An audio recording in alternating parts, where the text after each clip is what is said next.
ओम नमः शिवाय गुरवे सच्चिदानंदमूर्तये निष्प्रपंचाय शांताय निरालंबाय तेजसे। हरिओम प्रभु जी, आज के इस अध्यात्म परिषद में आप सबका स्वागत है। आज का प्रश्न भावनगर से ज्योति नागराचा जी का है। उन्होंने पूछा है कि मन भगवदमय कब होगा, या तो मन भगवदमय कब होता है। तो इसका मतलब ये हुआ कि अभी मन भगवदमय नहीं है। तो इस वक्त मन किसमय है, माने किस में ओतप्रोत है, किस की तरफ अभिमुख है। भगवानमय माने भगवान की ओर अभिमुख, भगवान में ओतप्रोत, भगवान में सराबोर अगर नहीं है तो फिर इस वक्त मन कहाँ पर ओतप्रोत है। तो हम देखेंगे कि मन संसारमय है, संसार की ओर अभिमुख है। मन में संसार भरा पड़ा है, या तो संसार में मन ओतप्रोत है, ऐसा कह सकते हैं। अच्छा, संसारमय है माने, संसार माने क्या है? शब्द, स्पर्श, रूप, रस, गंध, इन 5 विषयों से भरा पड़ा नाम रूप का एक महासागर समझ लो। नाम रूपात्मक प्रपंच, 5 महाभूतों से बना हुआ एक प्रपंच, जिसका एक नाम है, जिसका एक रूप है, और ये हमारे 5 ज्ञानेंद्रियों का विषय है, इसलिए उसको विषय कहते हैं। शब्द, स्पर्श, रूप, रस, गंध। तो हमारा मन किसी आकार का कब बनता है? भगवानमय माने भगवद आकार, संसारमय माने संसार आकार। किसी भी वस्तु, व्यक्ति या पदार्थ को जब हम अनुभव करते हैं, माने देखते हैं, सुनते हैं, सूंघते हैं, चखते हैं, स्पर्श करते हैं, तब हमारे मन की वृत्ति उस पदार्थ के आकार की हो जाती है। जैसे ये घड़ा है, तो घड़े के आकार का हमारा मन कब बनेगा? जब हम घड़ा देखेंगे तो हमारा मन घड़े के आकार का बनेगा, या घड़े की खुशबू आएगी तो हमारा मन घड़े के आकार का बनेगा। जैसे समझो कि नया घड़ा है और पानी भरा है, तो उसमें मिट्टी की खुशबू आती है, तो हम कहते हैं कि अच्छा, आपके घर में नया घड़ा आया है। कैसे पता चला? नए घड़े की स्मेल पानी में आ रही है, तो सूंघने से कोई आवाज़ होगी, तो ये किसकी आवाज़ है? अरे भाई, कोई घड़े को खटखटा रहा है, ये समझो कि ये कोई कबाड़ को खटखटा रहा है। तो पदार्थ का हमें परिचय जब होता है, उसका अनुभव होता है 5 इंद्रियों से, तब मन उस आकार का बनता है। और जब मन किसी विषय के आकार का बनता है, तभी हमें उसका ज्ञान होता है। तो संसार आकार का हमारा मन बना हुआ है, विषयाकार मन बना हुआ है, नाम रूपात्मक आकार का हमारा मन बना हुआ है। अच्छा, मन ऐसा विषयाकार क्यों बना हुआ है और भगवदाकार क्यों नहीं बन रहा है, या तो कब बनेगा? देखो, जिस किसी विषय में हमारी सद्बुद्धि होगी, सद्बुद्धि माने वह विषय सत्य है, वास्तविक है, मिथ्या नहीं है, स्वप्न नहीं है, भ्रम नहीं है, वास्तविकता है। पहले तो यह हमारा निश्चय अगर हो, तभी मन उस आकार का बनेगा। दूसरा कारण उसका यह भी है कि वह विषय सत्य है, और वह विषय मेरे लिए सुखद या दुखद है। वह विषय मेरे लिए अगर सुखद है तो मैं उसकी तरफ हमेशा आसक्त रहूँगा, और मन अगर मेरे लिए दुखद है तो मैं सदा उससे दूर रहने का प्रयत्न करूँगा। लेकिन मन तो उस आकार का बना रहेगा। दुश्मन का भी हमारे अंतःकरण में एक नित्य स्थान होता है, और मित्र का भी हमारे अंतःकरण में, हमारे हृदय में एक नित्य स्थान होता है। न तो हम मित्र को भूल पाते हैं, न तो हम दुश्मन को भूल पाते हैं, क्योंकि ये दोनों सुख दुख देने वाले हमें लगते हैं। तो जो वस्तु नित्य है, सत्य है, सुखद है, उस विषय में बार बार जाने का हमारा मन करता है, क्योंकि हम सुख चाहते हैं। हर एक व्यक्ति, हर एक वस्तु, हर एक पदार्थ, हर एक घटना सुख के लिए ही घटित होती है। तो हमें पता चले कि ये इस बात में सुख नहीं है, तो उस वस्तु को, उस बात को, उस क्रिया को, उस घटना को हम अंजाम नहीं देंगे। तो विषय में सुख है ऐसा मानकर हमारा मन विषयाकार बना हुआ है, और वह विषय हमेशा रहने वाले हैं, टिकने वाले हैं, इसलिए उसके प्रति हमारी आसक्ति बनी हुई है। तो मन भगवदाकार का कब बनेगा? तो इसका उत्तर इसी में आ गया। जब हमें पता चलेगा कि भगवान नित्य है, सत्य है, और वह नित्य सुखद है, तब। लेकिन उसके पहले जो विषयाकार मन बना है उसको वहां से हटाना होगा। संसार के प्रति, विषयों के प्रति जो राग है, वह राग जब मिट जाएगा और हमारा परमात्मा में अनुराग हो जाएगा, तब हमारा मन भगवदमय हो जाएगा। अब इसका उपाय क्या है? संसार में राग क्यों है? क्योंकि संसार के विषय, व्यक्ति या संसार के संबंध, जो भी भाई का संबंध, बहन का संबंध, मित्र का संबंध, पड़ोसी का संबंध, संसार के संबंध, पुत्र मित्र कलत्र इत्यादि, और संसार की हर एक घटना, संसार के हर एक पदार्थ, संसार के हर एक विषय, संसार के हर एक व्यक्ति, व्यक्ति माने प्राणी, पशु, पक्षी, पुरुष, स्त्री, सब आ जाते हैं उसमें। ये अगर सुखद हमें लगते हैं तो हमारा मन उसको छोड़ना नहीं चाहेगा।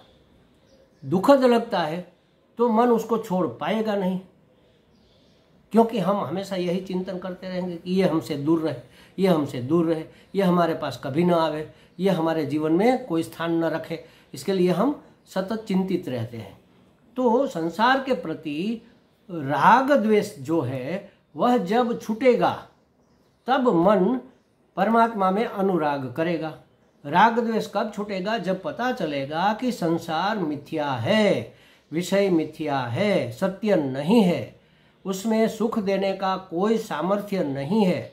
ऐसा जब पता चलेगा, तब हमारा मन वहाँ से उखड़कर किसी और जगह को ढूंढने का प्रयत्न करेगा, और तब पता चलेगा कि परमात्मा का अगर परिचय हो जाए तो उसमें हमें अनुराग हो जाएगा।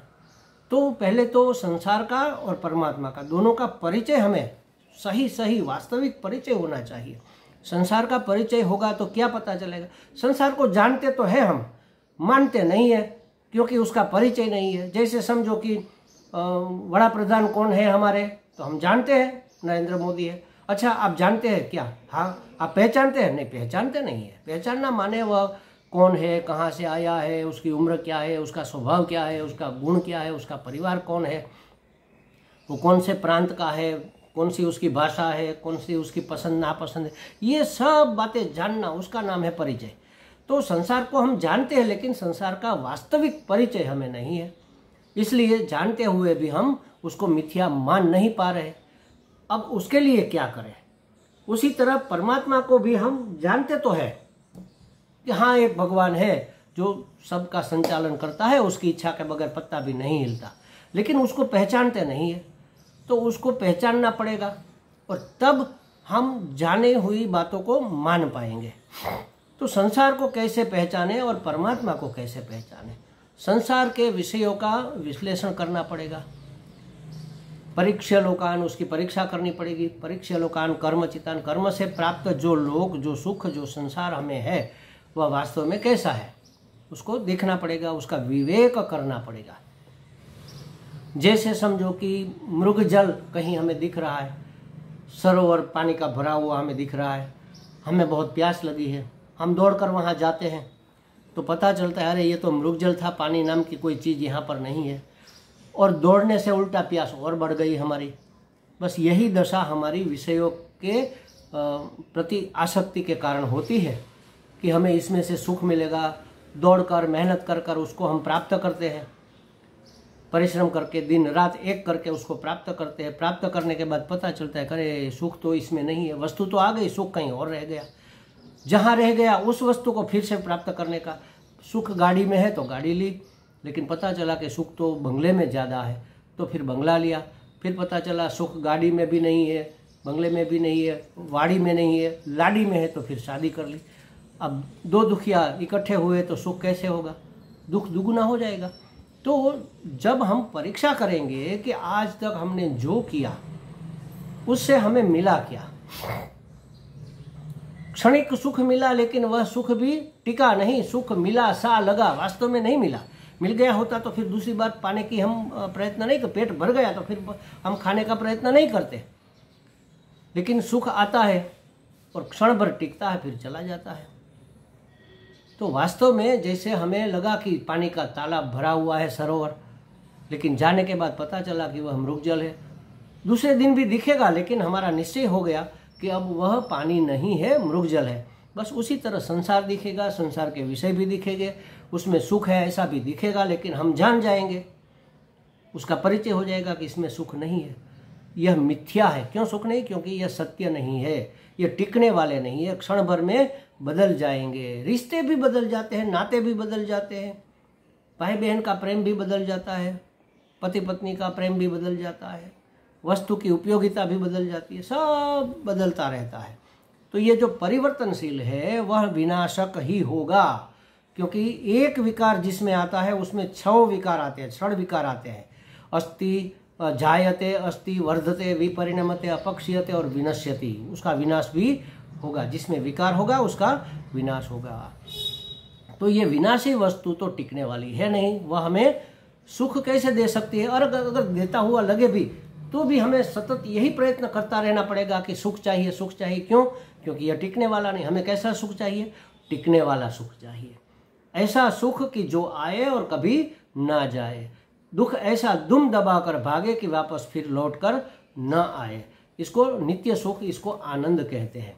तो ये नित्य सुख हमारी डिमांड है, हमारी मांग है। यह मांग संसार का कोई विषय पूरी नहीं कर पाता, तब हमें उसके प्रति राग नहीं रहेगा, और वह हमारा कुछ बिगाड़ भी नहीं पाता, तब हमें उसके प्रति कोई द्वेष भी नहीं रहेगा। संसार का मिथ्यात्व निश्चय हो जाना चाहिए। जैसे मृगजल के भरे हुए तालाब का मिथ्यात्व हमें निश्चित हो गया, उसी तरह संसार और संसार के विषयों का जब मिथ्यात्व निश्चय हो जाएगा तो उसका राग द्वेष निवृत्त हो जाएगा। लेकिन मन कुछ किए बगैर रहेगा नहीं।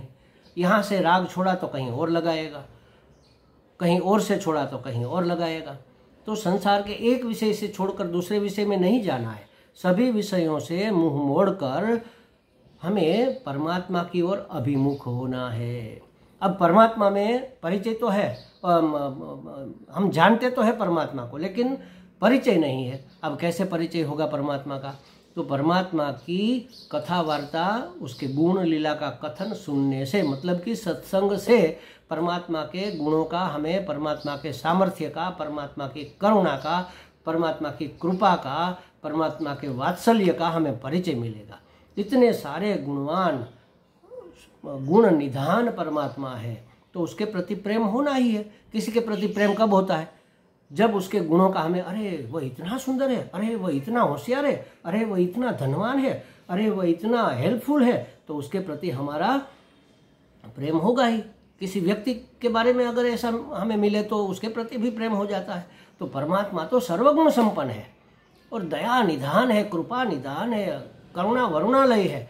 ये जब हमें सत्संग से पता चलेगा तो हमारा परमात्मा के प्रति अनुराग हो जाएगा। संसार के प्रति विराग, परमात्मा के प्रति अनुराग। इसी अनुराग का नाम है भगवदमय मन हो जाना। फिर हमें किसी और वस्तु की जरूरत महसूस नहीं होगी सुखी होने के लिए, संतुष्ट होने के लिए, शांत होने के लिए, प्रशांत होने के लिए। एकमात्र मैं काफ़ी हूँ, मैं और मेरा भगवान। हमने एक व्हाट्सएप में मैसेज पढ़ा था, कभी कभी अच्छे मैसेज भी आते हैं। मैं और मेरा भगवान दोनों भुलक्कड़। मैं बार बार भूल करता हूँ, भूले करता रहता हूँ, वो भूल जाता है। वो बार बार उपकार करता रहता है, मैं भूल जाता हूँ। हम दोनों भुलक्कड़ हैं। देखो, हम बार बार दोष करते हैं, भूल करते हैं, फिर भी वो हमें क्षमा करता जाता है, हमारे ऊपर प्रेम बरसाता जाता है। ऐसे भगवान से किसको प्रेम नहीं होगा? और जिसके प्रति हमारा प्रेम प्रगाढ़ हो जाए उसकी विस्मृति नहीं हो सकती। एक लड़का अगर किसी लड़की को चाहता है या एक लड़की किसी लड़के को चाहती है, उसकी एंगेजमेंट हो गई है, तो उसके दिमाग में वही घूमता रहता है, वही व्यक्ति घूमता रहता है। जब किसी को पीछे से देखेगा तो लगेगा कि हाँ देखो इसके बाल मेरे वो उस जैसे है, देखो ये इसकी चाल मेरे उस जैसी है, सब वही उसमें दिखेगा। तो जब हमें परमात्मा से प्रेम हो जाएगा तो फिर संसार में भी हमें परमात्मा ही परमात्मा दिखेगा। नाम रूप देख रहे हैं अभी, वह मिथ्या निश्चय हो जाएगा तो नाम रूप नहीं दिखेगा। नाम रूप को लिए हुए अस्थि भांति प्रिय रूप सच्चिदानंद परमात्मा दिखेगा। इस नाम में, इस रूप में परमात्मा रहा हुआ है। यह युवक के रूप में परमात्मा, युवती के रूप में परमात्मा, वृद्ध के रूप में परमात्मा, जवान के रूप, बच्चे के रूप में परमात्मा, पशु पक्षी, पहाड़, कीट पतंग, नदी तालाब, बादल, सब वेश परमात्मा ने लिया हुआ है। बस बन गई बात, मन हो गया भगवानमय। तो दो बातें हमें करनी है, संसार और संसार के विषयों के प्रति राग द्वेष का निराकरण करना है। कैसे? परीक्षलोकान, परीक्षा करके कि इससे हमें क्या मिला, ये वास्तविक है या नहीं, ये सत्य है या मिथ्या है, ये सुखद है या दुखद है, ये टिकने वाला है या नहीं टिकने वाला है, ऐसा हमें निश्चय करना है। और फिर करुणा वरुणालय कौन है, परमात्मा कैसा है, उसका परिचय प्राप्त करना है सत्संग के द्वारा। शास्त्र का अध्ययन करो, सत्संग, बहुत खूब सत्संग करना है, तब हमें इसके प्रति प्रेम होगा। सत्संगते निसंगति आ जाएगी, संसार के प्रति हमारी निसंगता हो जाएगी, विराग हो जाएगा, मिथ्यात्व निश्चय हो जाएगा। और तब मन हमारा जहाँ जहाँ नज़र मेरी पड़े हरि तुझ हाजरी, हमें भगवान ही भगवान दिखेंगे, परमात्मा के सिवा कुछ नहीं दिखेगा। भगवानमय मन हमेशा प्रसन्न, हमेशा आनंद में ओत प्रोत रहता है। उस व्यक्ति के पास जाते हैं तो हमें भी उसका अनुभव होता है, उसका आनंद ओवरफ्लो हो रहा है, उसके वाइब्रेशन हमें भी प्रसन्न कर देते हैं। किसी किसी व्यक्ति के सानिध्य में रहने से हमें खुशी होती है, देखो, क्योंकि वह उसके हृदय में परमात्मा के किसी न किसी अंश में उसको लिए हुए हैं। इसीलिए तो संतों का सानिध्य हमें सुखद मालूम पड़ता है। तो पुनः पुनः श्रवण कुर्यात, सत्संग कभी नहीं छोड़ना चाहिए। कोई ऐसा दिन नहीं जाना चाहिए कि जब हमने सत्संग न किया हो। अगर प्रत्यक्ष सत्संग नहीं मिलता है तो आप कैसेट सुनो, पेन ड्राइव में तो आज आता है, यूट्यूब में भी आता है। अनेक महात्माओं के जो सत्संग है वह उन्होंने डाल रखे हैं गूगल में, उसमें सर्च करके हमारी जो पसंद है ऐसे महात्मा के सत्संग को बार बार सुनो। एक बार सुन लिया, अभी दूसरी बार सुनो, तीसरी बार सुनो, और बातें समझ में आएगी। और जितनी बार सुनेंगे हमारा अंतःकरण परिशुद्ध होता जाएगा। शुद्ध अंतःकरण में ही जानी हुई बात मानी जा सकती है। जानते तो सब है, अहम ब्रह्मास्मि, मानता कौन है? नहीं मान पा रहे। क्यों? क्योंकि बुद्धि शुद्ध नहीं है। तो सत्संग से, श्रवण से बुद्धि शुद्धि होती है, परमात्मा का परिचय होता है और उसके प्रति अनुराग होता है और संसार के प्रति विराग होता है। तब हमारे मन में भगवान ओत प्रोत रहेंगे। यही एक उपाय है भगवानमय मन करने का। हमें लगता है कुछ बातें स्पष्ट हो गई होगी। हरि ओम।